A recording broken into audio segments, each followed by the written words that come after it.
बिस्मिल्लाहिर्रहमानिर्रहीम। आइए Faisal YouTube channel simple physics से पहले हम क्लास फर्स्ट ईयर के चैप्टर नंबर 2 डिस्कस कर रहे थे।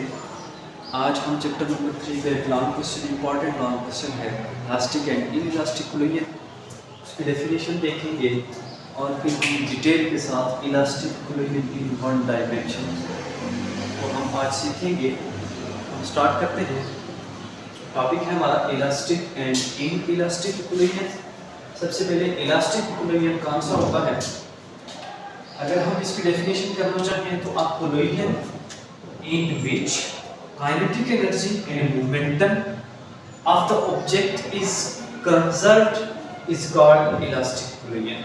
कि वो वाला कोलिजन जिसमें दो ऑब्जेक्ट्स जब कोलाइड करें उनकी काइनेटिक एनर्जी और मोमेंटम दोनों क्या रहे, कंजर्व रहे, तो ऐसे कोलिजन को इलास्टिक कोलिजन का नाम देते हैं। For example ideal gas molecules, एक कंटेनर के अंदर हमने गैस मॉलिक्यूल्स को रखा हुआ है तो वो रैंडमली क्या कर रहे हैं, मूव कर रहे हैं, तो ये जो आपस में कोलाइड करेंगे, कोलिजन करेंगे, ये परफेक्टली इलास्टिक कोलिजन होगा।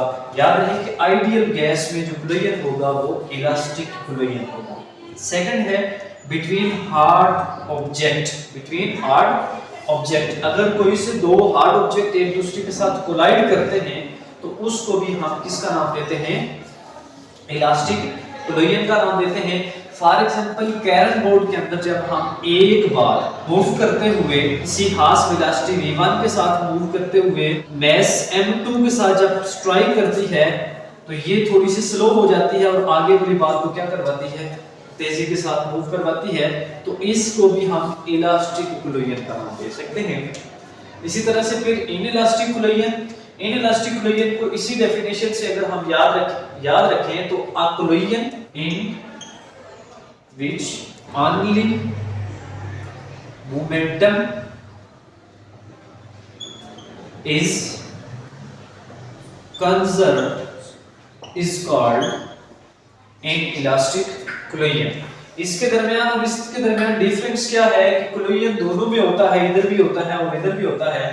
इसमें काइनेटिक एनर्जी कंजर्व रहती है और मोमेंटम दोनों कंजर्व रहते हैं, लेकिन इस कोलिजन में सिर्फ और सिर्फ मोमेंटम कंजर्व रहता है लेकिन काइनेटिक एनर्जी हमारे पास कंजर्व नहीं रहती। तो ऐसे कोलिजन को हम किसका नाम देते हैं, इनइलास्टिक कोलिजन का नाम देते हैं। इसके एग्जांपल्स अगर देखें तो first wet clay ball collide to each other, this collision is called inelastic collision. Wet clay से मुराद जो मिट्टी की बॉल बनी हुई है वो अगर कोलाइड करती है, गीली मिट्टी की बॉल बनी हो तो जब हम किसी बॉल के ऊपर मारते हैं, एक क्ले बॉल को दूसरी बॉल के साथ टकराते हैं तो वो उसकी शेप चेंज हो जाती है, तो ऐसे कोलिजन को हम इनइलास्टिक कोलिजन का नाम देते हैं। सेकंड है real life collision. Real life collision के अंदर अगर हम देखें तो अगर टू कार्स एक दूसरे के साथ स्ट्राइक करती हैं, कोलाइड करती हैं, तो वो कोलिजन भी हमारे पास क्या होगा, इनइलास्टिक होगा। जितने भी रियल लाइफ के अंदर कोलिजन्स हैं वो ज्यादातर इनइलास्टिक कोलिजन्स होते हैं। फिर उसके बाद फोर्स एक्ट स्लोली, किसी ऑब्जेक्ट के ऊपर स्लोली फोर्स एक्ट करे तो वो वाला कोलिजन भी हमारे पास क्या होगा, इनइलास्टिक कोलिजन होगा। इनइलास्टिक और इनइलास्टिक कोलिजन को समझने के बाद हम चलते हैं आगे elastic collision in one dimension. हम डिटेल के साथ इलास्टिक कोलिजन को एक डायमेंशन में डिस्कस करेंगे। Elastic collision in one dimension mostly ये लॉन्ग क्वेश्चन के अंदर 5 नंबर का आता है। अगर आपको ये लॉन्ग क्वेश्चन आएगा तो आपने इस तरह से पहले उसके स्टेप बना लेने हैं और उसके बाद एज इट इज सॉल्व करते जाएंगे तो हमारे लिए मसला नहीं होगा। Elastic collision in one dimension, इसके लिए हम 2 बॉल्स लेते हैं। एक बॉल है मेरे पास, लेट्स सपोज जिसका मास है 1, ये तेजी के साथ मूव कर रही है, उसकी वेलोसिटी है v1, और इसी तरह से सेकंड बॉल है मेरे पास, ये है m2, की वेलोसिटी है v2। मूव करते हुए ये एक दूसरे के साथ कोलाइड करती है, तो कोलिजन करने के बाद और करने से पहले इनका मोमेंटम क्या होगा, काइनेटिक एनर्जी क्या होगी, इनकी वेलोसिटी v1 और v2 है। आफ्टर द कोलिजन इनकी वेलोसिटी क्या हो जाएगी, वो सारे के सारे स्टेप सॉल्व करेंगे। तो इस सारी इक्वेशन को सॉल्व करने के लिए हम सबसे पहले कंजर्वेशन ऑफ मोमेंटम लेंगे, यानी law of conservation of momentum, जो कि m1 v1 plus m2 v2 is equal to m1 v1 prime plus m2 v2 prime आ जाएगा। फिर उसके बाद kinetic conservation of kinetic energy, ये वाली इक्वेशन हम सॉल्व करेंगे। उसके बाद हमने क्या करना है कि जो हमारे पास फाइनल इक्वेशन आ जाएगी काइनेटिक एनर्जी वाली और जो मोमेंटम वाली, इन दोनों को हम डिवाइड कर लेंगे। वहां से हम वेलोसिटीज की जो इक्वेशन है वो कैलकुलेट करेंगे और उसके बाद जो फाइनल वेलोसिटीज है v1 प्राइम और v2 प्राइम उसको हम डिटेल के साथ क्या करेंगे यहां से एक्सप्रेस कर लेंगे। बॉल है बॉल 1, इसका मास m1 है, वेलोसिटी v1 के साथ मूव कर रही है। ये मेरे पास m2, ये वेलोसिटी v2 के साथ मूव कर रही है। सबसे पहला स्टेप हमने क्या करना है, कंजर्वेशन ऑफ मोमेंटम लेना है, यानी law of conservation of momentum. ये दो बार्स आपस में जब कोलाइड नहीं करती हैं, अभी ये v1 वेलोसिटी और v2 वेलोसिटी के साथ मूव कर रही हैं, आफ्टर कोलिजन ये यहाँ पे टू बाल्स कोलाइड कर जाती हैं और उसके बाद बाल जिसका मास m1 है वो वेलोसिटी v1 प्राइम के साथ मूव करेगी और ये जो बाल है जिसका मास m2 है ये वेलोसिटी v2 प्राइम के साथ मूव करेगी। कंजर्वेशन ऑफ मोमेंटम सबसे पहले हम बिफोर कोलिजन हम देखें is equal to after collision momentum.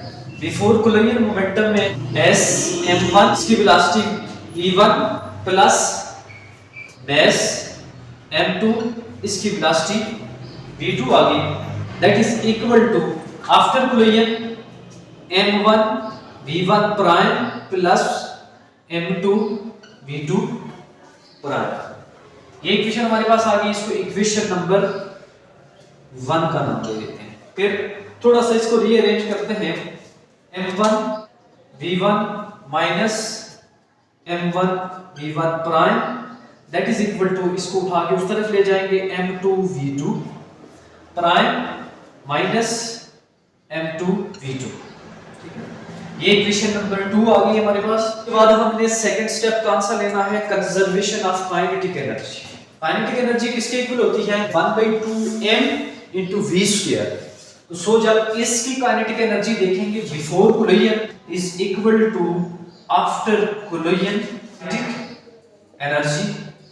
Before collision अगर इसकी एनर्जी काइनेटिक एनर्जी देखी जाए तो हमारे पास क्या होगी, 1/2 मास है हमारे पास m1 और वेलोसिटी है इसकी v1 का स्क्वायर प्लस 1/2 m2 v2 का square that is equal to 1/2 m1 mass उसका सेम ही रहा आफ्टर कोलिजन, जब कोलाइड हुए तो कोलिजन के बाद मास वही है सेम m1, जबकि इसकी वेलोसिटी चेंज हो गई v1 प्राइम का square plus 1/2 m2 v2 prime का स्क्वायर। यहां से 1/2 अगर होल कॉमन ले लें तो ये वाला और ये वाला 1/2 दोनों साइडों से आपस में कट जाएंगे। हमारे पास इक्वेशन आ जाएगी m1 v1 का स्क्वायर प्लस m2 v2 का square that is equal to m1 v1 prime का square plus m2 v2 prime का स्क्वायर। अब हमने ऐसा करना है कि जो v1 वाली टर्में हैं और m1 वाली वो एक साइड पे ले आए और m2 और v2 वाली दूसरी साइड पे लेके जाएं।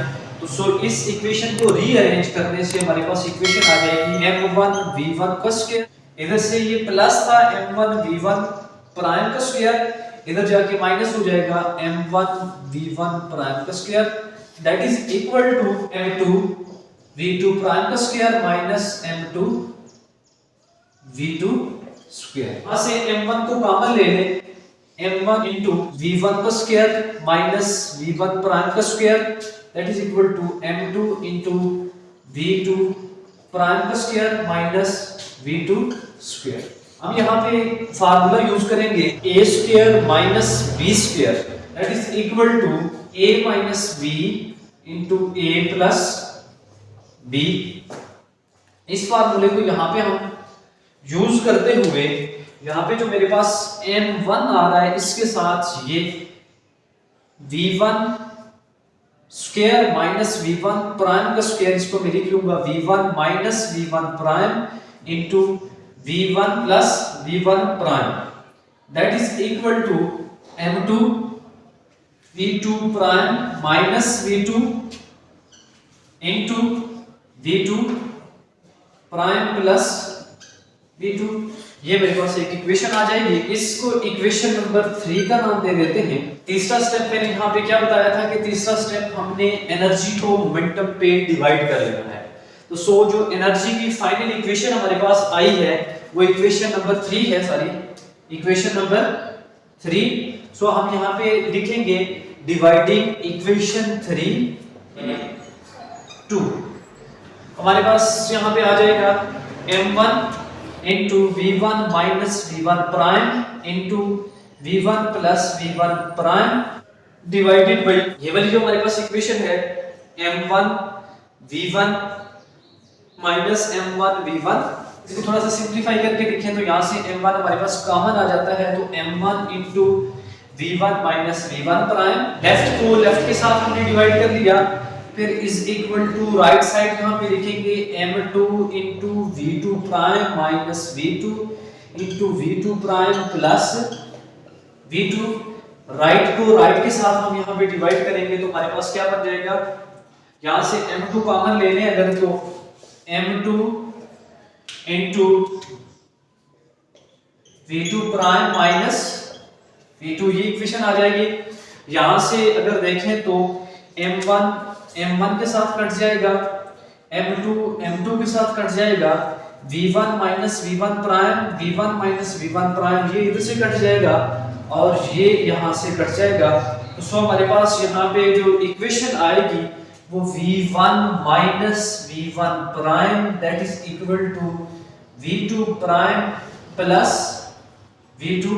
ये हमारे पास एक इक्वेशन आ जाएगी। ठीक है, अब हमने ऐसा करना है, यहां से इस इक्वेशन को इक्वेशन नंबर 4 का नाम दे दें। इंपॉर्टेंट इक्वेशन है। हमने अब क्या करना है कि v1 प्राइम की वैल्यू कैलकुलेट करनी है और v2 प्राइम की यानी फाइनल वेलोसिटीज हमने कैलकुलेट करनी है। जब v1 प्राइम की वैल्यू यहां से हम फाइनली कैलकुलेट करना चाहेंगे तो हम क्या करेंगे कि इधर से v2 प्राइम की वैल्यू निकाल के इक्वेशन नंबर 1 के अंदर पुट कर देंगे। तो उसको थोड़ा सा रीअरेंज करेंगे तो हमारे पास v1 प्राइम की वैल्यू आ जाएगी। और अब अगर हमने v2 प्राइम की वैल्यू कैलकुलेट करनी है तो हम यहां से v1 प्राइम की वैल्यू इस इक्वेशन से निकाल के फर्स्ट इक्वेशन में पुट करेंगे, थोड़ा सा उसको रीअरेंज करेंगे, सिंपलीफाई करेंगे तो हमारे पास v2 प्राइम की वैल्यू आ जाएगी। दोनों में से एक हम साफ कर लेते हैं। इस इक्वेशन से वैल्यू कैलकुलेट की v2 प्राइम की that is equal to v1 plus v1 prime minus v2। ये इक्वेशन आ गई। इसको हम पुट किया हमने इक्वेशन नंबर 1 के अंदर, तो हमारे पास आ जाएगा m1 v1 plus m2 v2 that is equal to 1। अब v2 प्राइम की जगह ये सारी की सारी वैल्यू हम यहाँ पे पुट कर देंगे।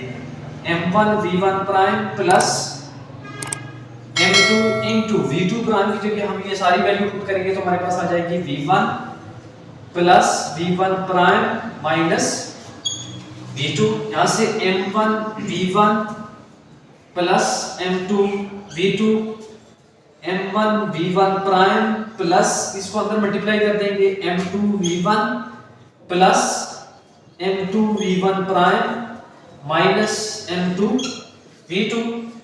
अब इस इक्वेशन को रीअरेंज करते हुए भी हमने एक चीज ध्यान में रखनी है कि यहाँ पे एक साइड पे हमारे पास v1 प्राइम की वैल्यू आ जाए, वो वाली टर्म में एक साइड पे हूँ, बाकी जितनी है वो चारों आगे वाली साइड पे लेके जाएं तो वहां से v1 और v2 को सेपरेट कर लें। तो यहाँ पे हमारे पास आ जाएगा ये m1 v1 प्राइम ये इधर ही रही, फिर उसके बाद प्लस m2 v1 प्राइम ये दोनों अपनी जगह पे रहेंगी, बाकी m1 v1 plus m2 v2। और यहां से ये प्लस था तो इधर आके क्या हो जाएगी, माइनस हो जाएगी m2 v1, और ये माइनस था तो इधर आके क्या हो जाएगी, प्लस हो जाएगी m2 v2। तो v1 प्राइम को मैं कॉमन ले लेता हूं तो यहां मेरे पास बच जाएगा m1 plus m2 that is equal to. अब यहां से इन दो टर्मों से मैं v1 को कॉमन ले लूं तो मेरे पास बच जाएगा v1 ये, और ये इधर से कॉमन तो यहाँ पे मेरे पास बचा m1 और माइनस ये मेरे पास बच गया m2। उसके बाद इन दो टर्मों से अगर मैं कॉमन लूं v2 तो मेरे पास यहाँ पे प्लस सेंटर में, तो v2 को मैंने कॉमन ले लिया तो यहाँ पे मेरे पास बच जाएगा m2 प्लस m2, यानी m2 प्लस m2 2m2, ये मेरे पास बच जाएगा। इस m1 प्लस m2 को इधर जाके डिवाइड कर लेते हैं तो मेरे पास बच जाएगा v1 prime that is equal to v1 divided by m1 plus m2 into, sorry ये v1 है, ये m1 माइनस m2 और उसके बाद प्लस यहाँ पे 2m2, ये m1 प्लस m2 इसके साथ भी डिवाइड हो जाएगा तो m1 प्लस m2 और ये साथ मेरे क्या आ जाएगा v2 आ जाएगा। तो इस तरह से हम क्या कर लेंगे कि v1 प्राइम की वैल्यू कैलकुलेट कर लेंगे। इसी तरह से हम अगर v2 प्राइम की वैल्यू कैलकुलेट करें तो हम क्या करेंगे कि यहाँ से v1 प्राइम की वैल्यू निकाल के इस इक्वेशन से इसमें पुट करेंगे तो हमारे पास v2 प्राइम की वैल्यू आ जाएगी। तो v2 prime that is equal to हमारे पास बन जाएगा 2m1 divided by m1 plus m2 और plus m2 minus m1 divided by m1 plus m2 और साथ में इसके v2 आ जाएगा। तो ये v1 प्राइम और v2 प्राइम की वैल्यू हम इस तरह से कैलकुलेट कर सकते हैं। उसके बाद इसके 3-4 केसेस हैं कि जिसमें m1 हमारे पास किसके इक्वल हो जाता है, m2 के इक्वल हो जाता है, तो उस टाइम हमारे पास v1 प्राइम और v2 प्राइम की वैल्यू क्या आएगी। इसी तरह से जब m1 is very very greater than m2 तो उस टाइम हमारे पास v1 प्राइम और v2 प्राइम की वैल्यू क्या आ जाएगी। ये दूसरा केस हो गया, फर्स्ट केस, सेकंड केस, और फिर इसी तरह से थर्ड केस जो है अगर m2 is very very greater than m1 तो उस टाइम v1 प्राइम और v2 प्राइम की वैल्यू क्या आएगी। ये 2-3 केसेस हैं जिसकी वैल्यूज आप इस तरह से कैलकुलेट करेंगे कि जब m1 is equal to m2 इस इक्वेशन के अंदर आप पुट करेंगे तो आपके पास जो रिजल्ट आएगा तो वहां पे आप एक्सप्रेस करके लिख देंगे कि v1 prime is equal to v2 जो भी रिजल्ट आता है। फिर इसी तरह से जब m1 is very very greater than m2 होगा तो फिर इन दोनों इक्वेशंस के में कि m1 वेरी वेरी लार्जर है, ग्रेटर है m2 से, तो सो हम m2 को एज कंपेयर टू m1 0 के इक्वल कंसीडर कर लेंगे। तो जहां जहां पे m1 आता है वहां पे हम जीरो वैल्यूज को पुट करते हुए v1 प्राइम और v2 प्राइम की वैल्यू हम कैलकुलेट कर देंगे। तो इस तरह से हमने इस सारे टॉपिक को एक्सप्लेन करना है। तो आई होप कि आप लोगों को इसकी समझ आई होगी। कमेंट्स में जरूर इसके क्वेश्चन करें। ओके, अल्लाह हाफिज़।